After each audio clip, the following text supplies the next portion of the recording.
Okay, so welcome, guys. Thanks for coming along today. I appreciate you taking time out of your evening to join me.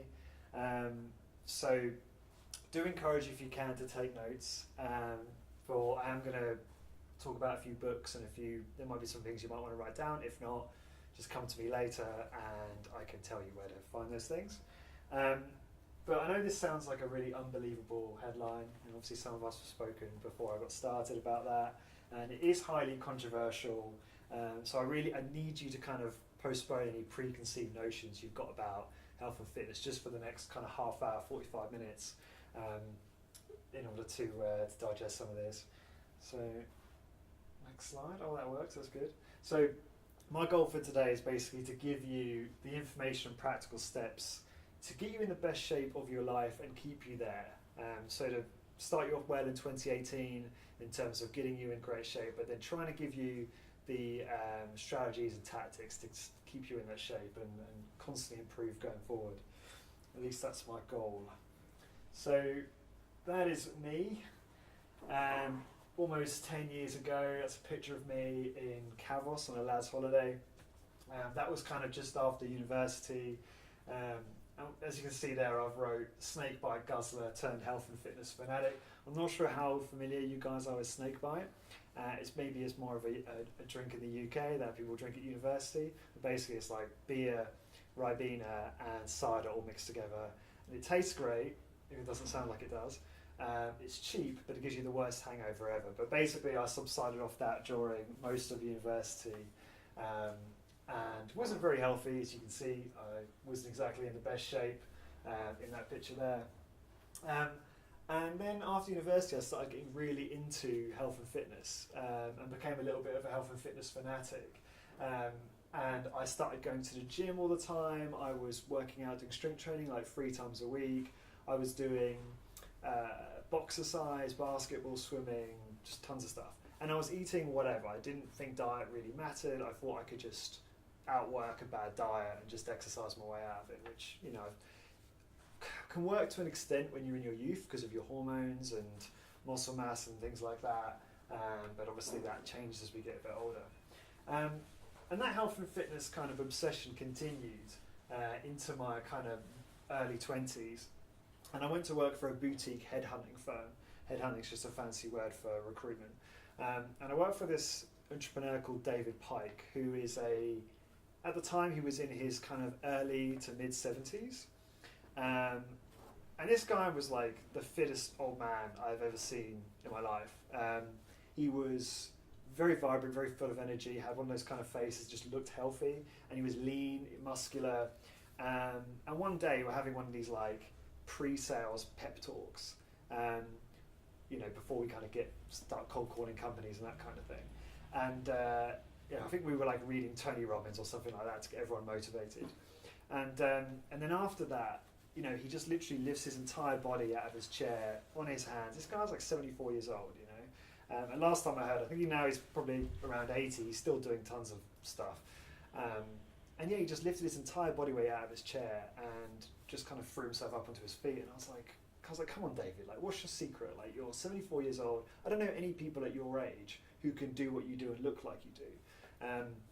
So the next day, just happened to be my birthday, and he walked in the office and he just slammed this big book down on my desk. And the book was called The Spartan Health Regime. And that was kind of the next step of my kind of health and fitness journey. And as you can kind of guess by the title of the book, it was very romantic, really kind of inspired by like the Greeks and the Spartans and how they used to like work out and diet and stuff like that. And I kind of really embraced that. I started slightly changing the way I approached exercise. I was still doing high volume, high frequency, so I was still working out like 8 to 10 times a week, doing all sorts of things, weight training, cardio, long distance running, high intensity interval training, all of that kind of stuff. But my approach to diet became a lot more focused and improved, and a lot of the diet and nutritional stuff within the Spartan Health Regime is all predicated on the work of a guy called Dr. I think it's Weston Price, and he's quite famous for I think it's like a few hundred years ago traveling around and studying a lot of the indigenous tribes like the Eskimo and the Native American, all these, obviously that was much longer ago, and kind of looking at their dental health, their general health, and figuring out, what is it why are they so much more healthy than kind of more westernized populations? And what he basically concluded, and this is probably going to be no surprise, is that a lot of the detrimental health you see in Western society is as a result of a lot of refined carbohydrates, refined sugar, all of that type of thing.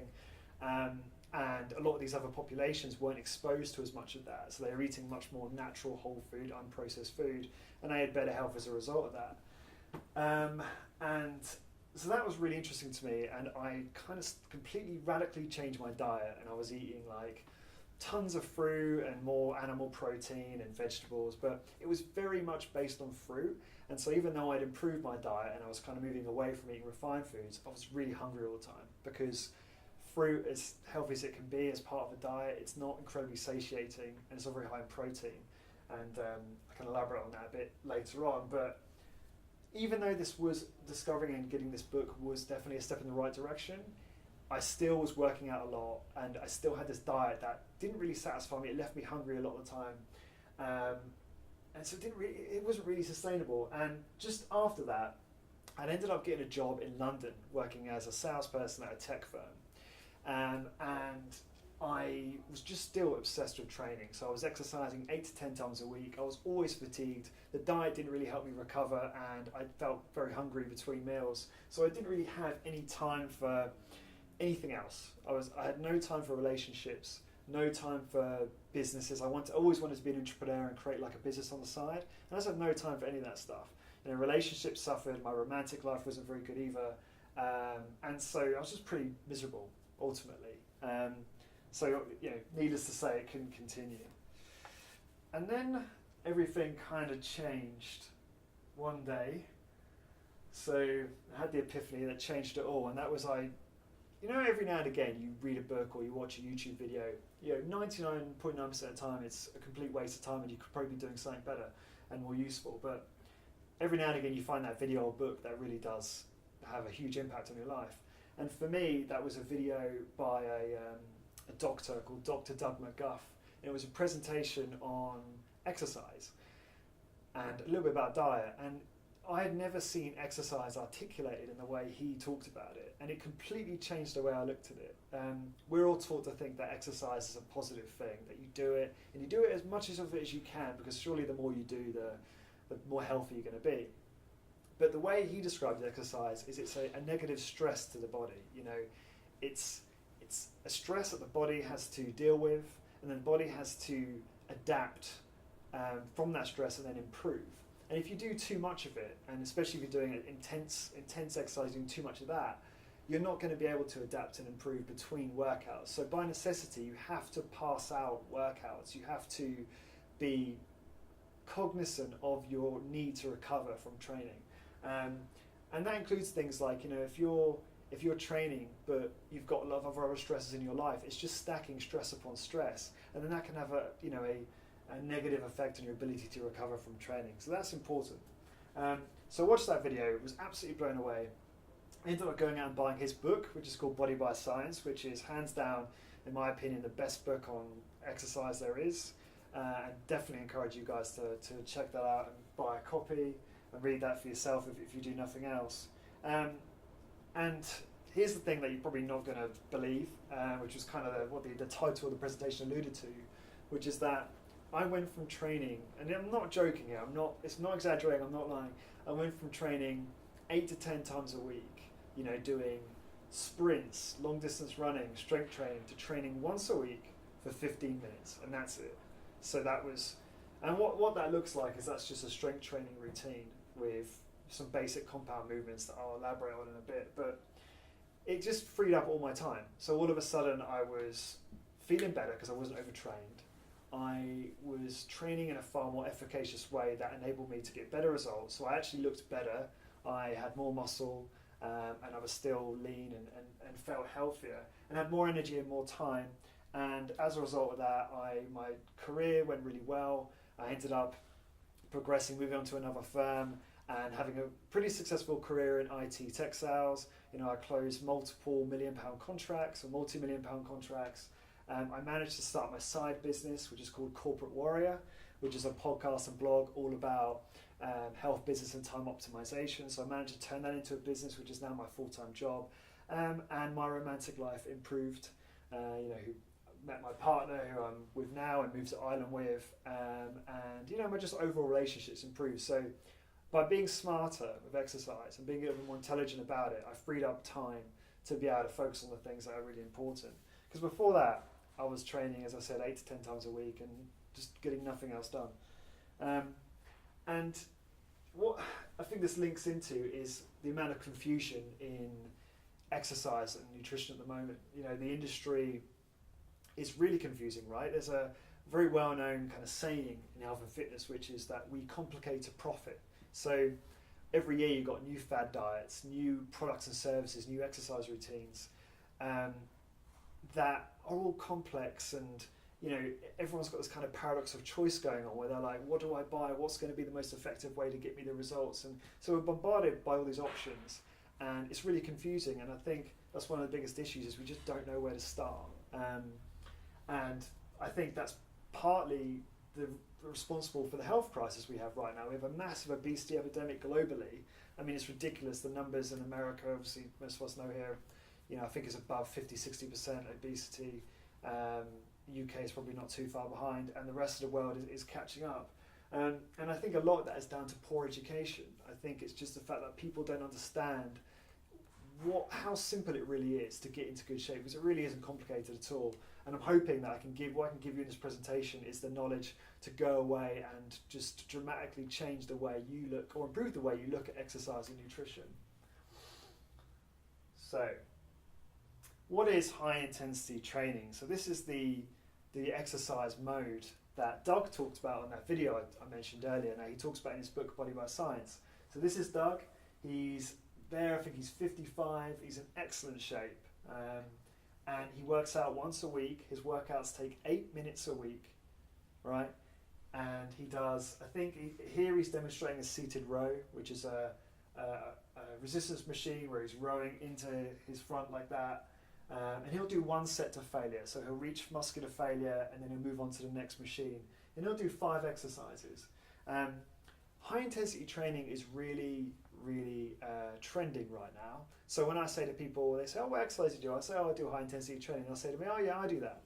And I'm like, do you though? Are we talking about the same thing? So it's become quite cliche and quite ambiguous. And I think that's a bit of a problem. But the high intensity strength training I'm talking about is the HIT that was invented, just say invented or popularized by Arthur Jones, who was an inventor from America in the 70s and 80s. And he founded the companies Nautilus and Med-X, who are responsible for a lot of the innovations you see in machines. In fact, if you go to gyms today, almost all of the machines you see, they've been inspired by those original machines. Sadly, however, those machines are nowhere near as good as the originals, which were designed with the strength curves and the ergonomics of the body in mind far better, which is a bit of a shame really, but there are still pockets, especially in the US, of these types of facilities with these types of machines that do make a big difference. But that being said, high intensity training doesn't necessitate machines. It can be done with body weight, it can be done with free weights, and it can be done with any machines that you have available to you. So, what are the benefits of high intensity training? Or to be honest with you, it's just about resistance training. It doesn't have to be high intensity training. If you prefer doing any type of resistance training that's safe, you're going to get the best results you can get from exercise. And so I don't want to sit here and dogmatically say high intensity training is the way to go. It's just the most efficient path. But resistance training in general is going to get you the benefits. So what are those benefits? So I've wrote a whole list here because I know I'm probably going to forget some of those. And I am literally scratching the surface, even though I've got a list of stuff here. So the obvious one is muscle mass. As we age, we start suffering from something called sarcopenia, which just means muscle wasting. And every year after 30, I don't know what the exact percentage is, but we start to lose muscle mass unless we do some type of resistance training or we do some type of intense exercise. And that's a big problem, because as you start to lose muscle mass, you lose physical capability, you lose strength, your organ health declines, and your metabolism goes down, so you start burning less calories, which is obviously a big issue. And that's one of the main issues why people start gaining a lot of body fat into their later years. It's not actually because they've changed much. it's because they're weaker. They've lost muscle mass, so their overall metabolism's gone down.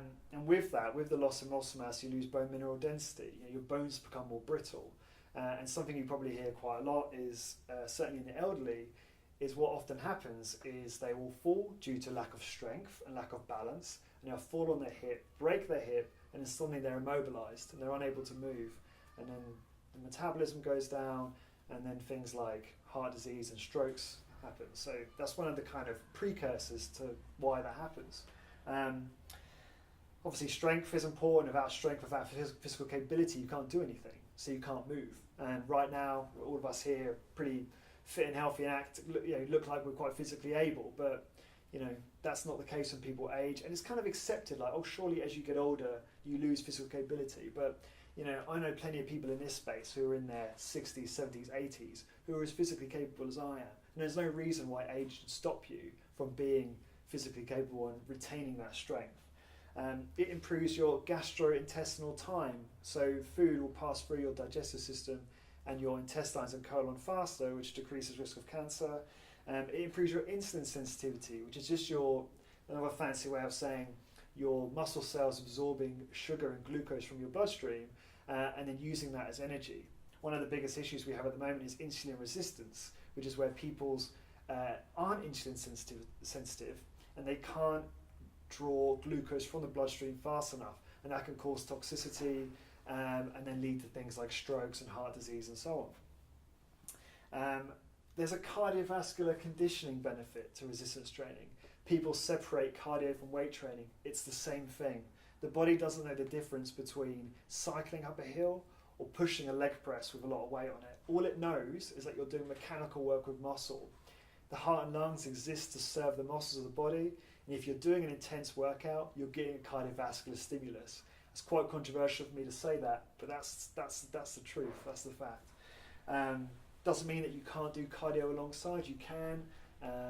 Cardio or steady state exercise is fine to do so long as it's not too intense. If it's too intense, then it can obviously hinder your recovery ability, and that's kind of something you have to experiment with.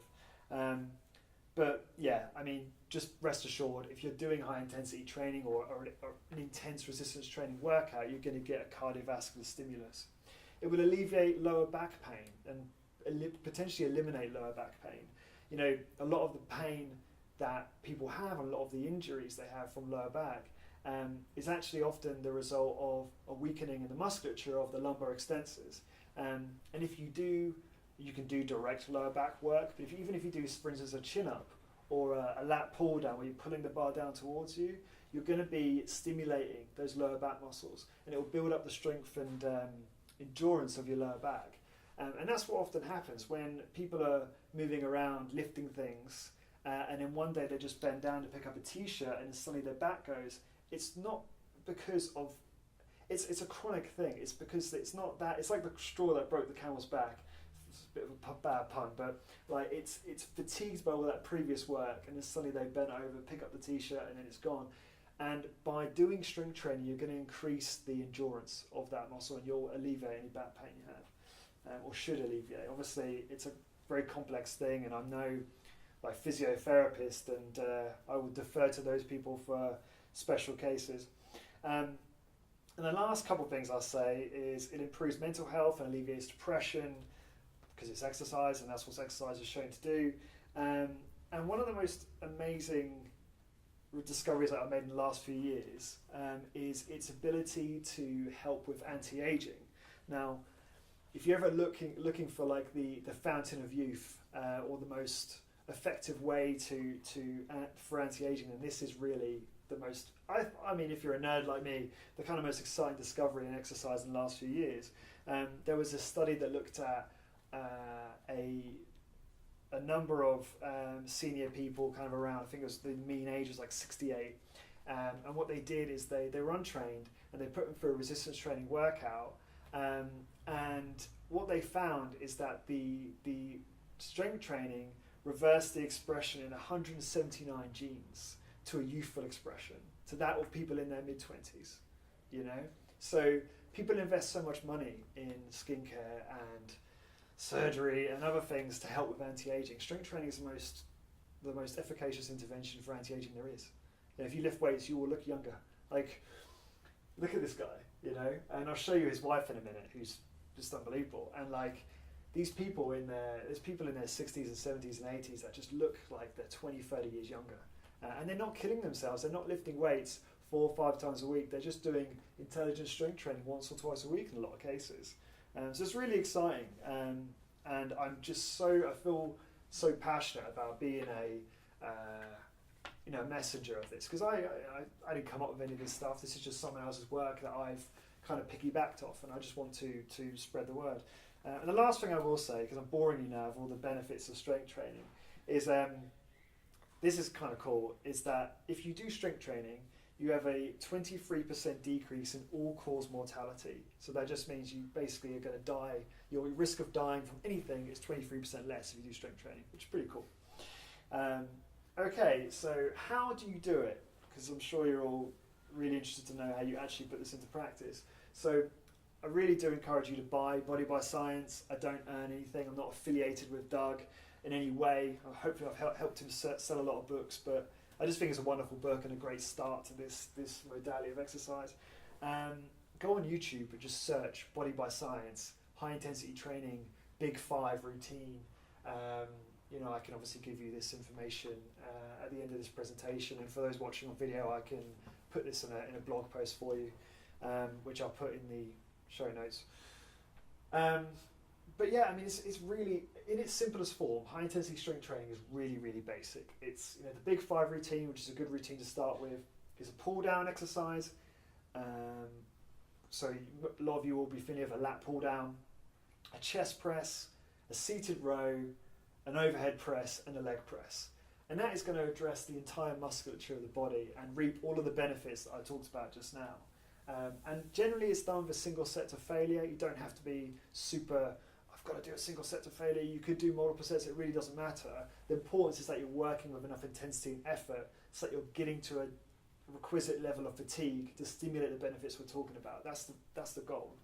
And typically it's performed once or twice a week because you need to recover from sessions because it's intense and tiring.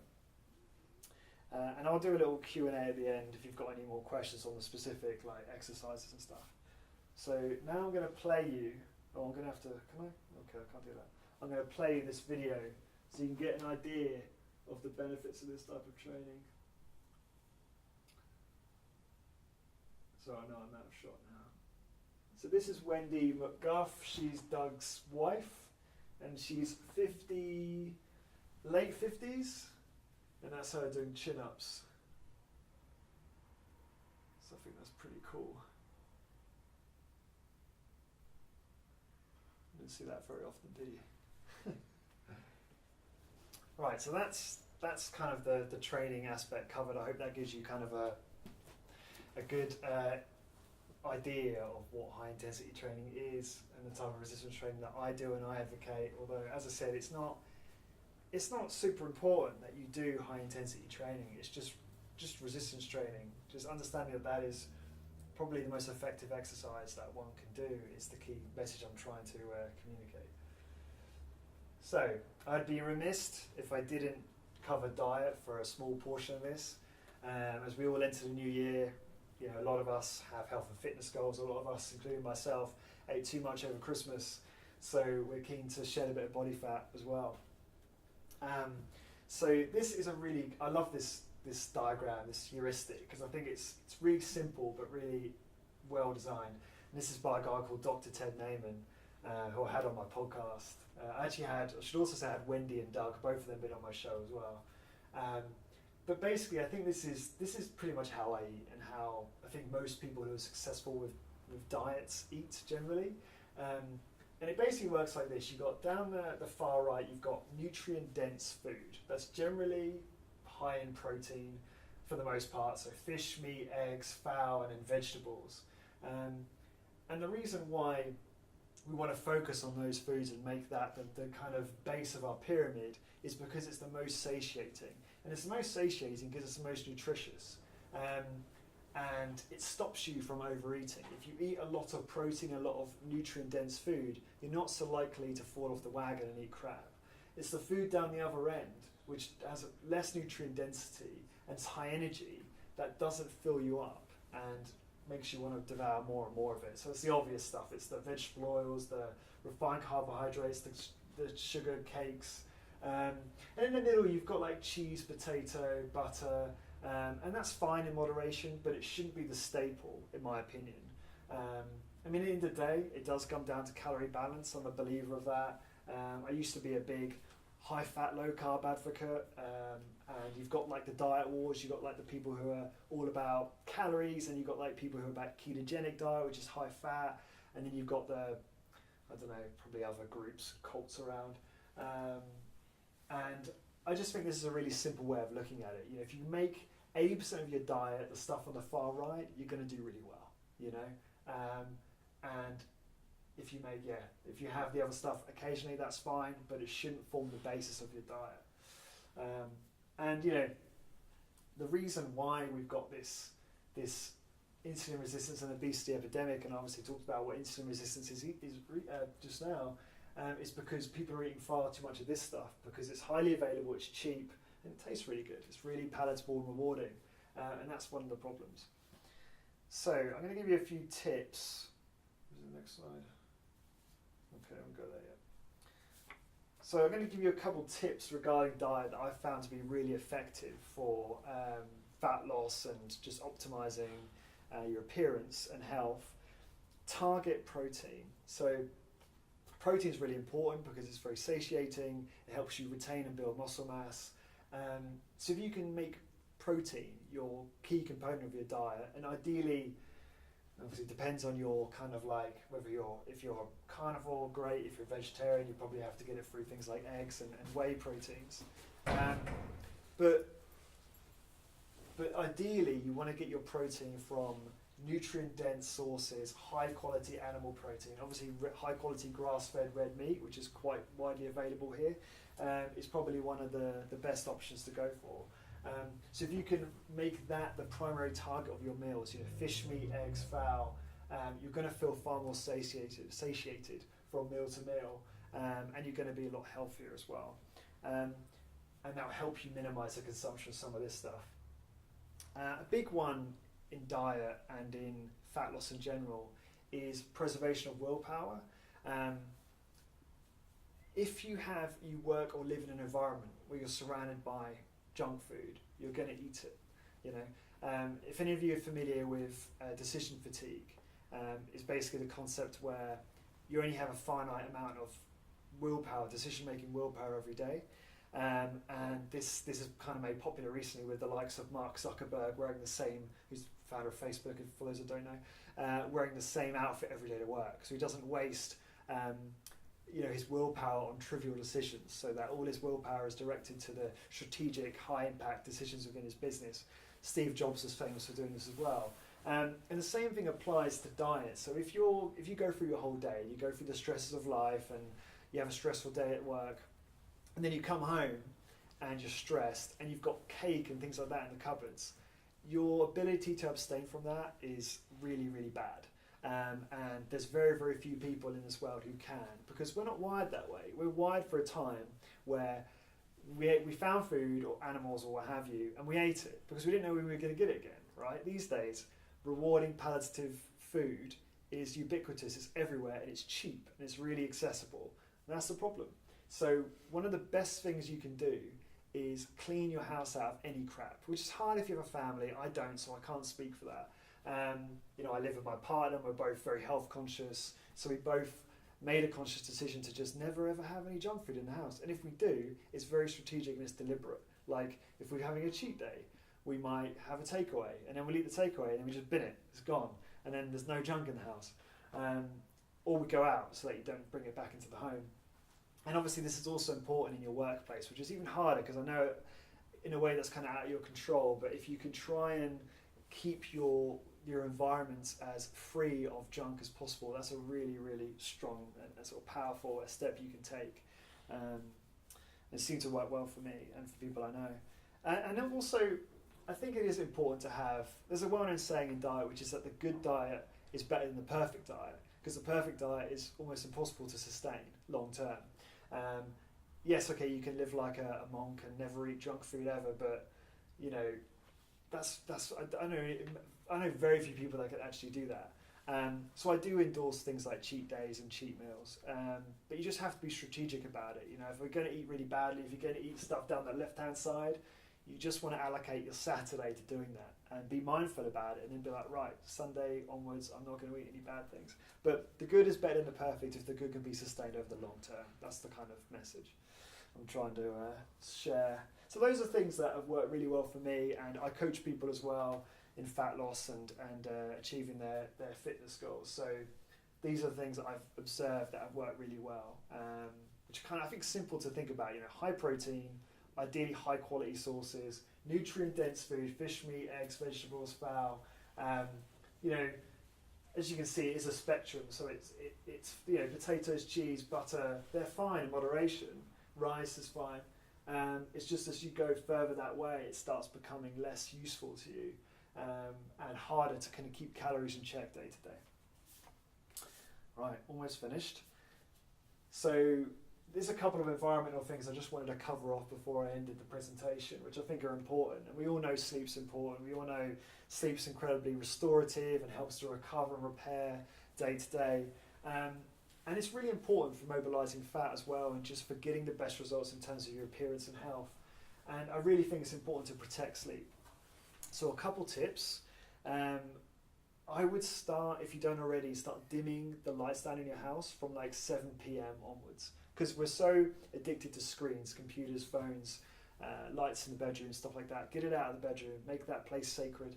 And because if you think about our ancestors, like they would have, as the lights dimmed, you know, as the sun went down, and they would start kind of winding down, you know. And what we're doing is we're kind of, you know, looking at our phones and what have you really late at the night before we go to sleep, and it's just like stimulating us and keeping us awake, and it's not allowing us to wind down. I'm not perfect. Like there are some days where I'll work really late and I'll be on my laptop, but I think over, you know, a long period of time, it's best if you can try and have a rule. You know, 7 p.m.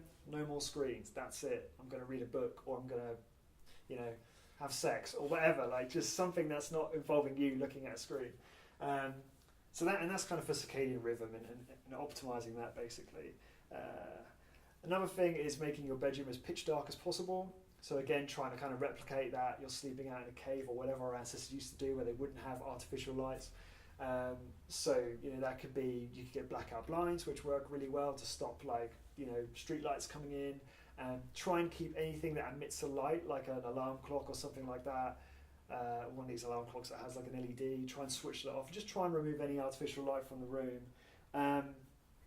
Try and have a predictive schedule to your sleep. So try and fall asleep and wake up at the same time. If you can make that a discipline, you will get better at doing it naturally. You'll probably notice that. How often do you wake up and then your alarm goes off straight after you've woken up, and that's because you've kind of fallen into that schedule naturally. What I would suggest is have a last minute alarm clock that wakes you up just in case you don't wake up because you want to be late for work or whatever it is you've got to do. But try not to wake up to an alarm clock, because it will put you in that kind of flight or fight, stressed out state, which it might wake you up in like the deepest sleep, like REM sleep, which is not ideal. And that can, again, disrupt your quality of your overall sleep. And then there's stress management. You know, we all have many stresses: families, mortgages, finances, work, fill in the blank. You know, there's an endless list of things that stress us out. And stress can be a real bad culprit when it comes to, again, affecting your results from the gym and from your diet. You know, if you're really, really stressed out all the time, you're going to find it more difficult to get the body that you want or get the health that you want. And I've personally found Stoicism to be very, very useful. Let me find my cue card. In terms of reducing my own stress and helping managing my own stress. The book in the picture there is from Seneca, called Letters from a Stoic. And what I really like about Stoicism, and it's basically a body of philosophy that's all about accepting what you can control and kind of accepting what you can't, and only really not getting stressed out about stuff that's outside of your control and not trying to control it. and also being grateful for very simple things and not being attached to like material things, and attaching your happiness to having material things. And by reading this, certainly through some of the dark times in my life, you know, I found it very grounding and very good in terms of like decreasing my overall stress and just helping me manage stress better from day to day. Like even tiny things just don't stress me out as much anymore. I find by just reading some of this stuff, I just find it's like a water for ducks back. It doesn't bother me as much. Obviously there are still things that stress me out. I am human, but like I've just found Stoicism to be really helpful. And a good starting point is Tim Ferriss put together a book or a collection of PDFs called the Tao of Seneca, T-A-O of Seneca, which are free online and basically distill a lot of the complex, it's not even that complex, but a lot of the kind of Stoic writings into something that's really easy to consume and read and also apply in real life. And that's coming up to the end of the presentation now. I guess what I'm trying to... It's sad that this man has arrived at the last minute. He missed all the stuff on resistance training. But it's really important to obviously take action and educate yourself, invest in yourself, and if you do that, you'll realise it's not... Exercise and diet aren't as hard as they're made out to be. You know, exercise, resistance training, performed intensely once or twice a week is going to get you what you can get in terms of muscle mass, in terms of helping you with making fat loss more permissive, and just making you feel better and more physically capable.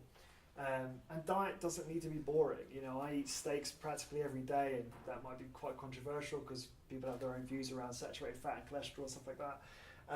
But I eat a lot of very satisfying food, and you know, I'm sitting right now probably about 8% body fat, and I don't feel like I am. Like I don't deprive myself of what I eat. I eat whatever I want, or not whatever I want, but I eat things that I really enjoy. Body by Science, this is probably the fourth time I've mentioned this book. It's the best book out there on exercise. It's underpinned by scientific evidence. It's just fantastic. It's very popular in the kind of resistance training, high intensity training world, and it will give you a great starting block for this type of stuff.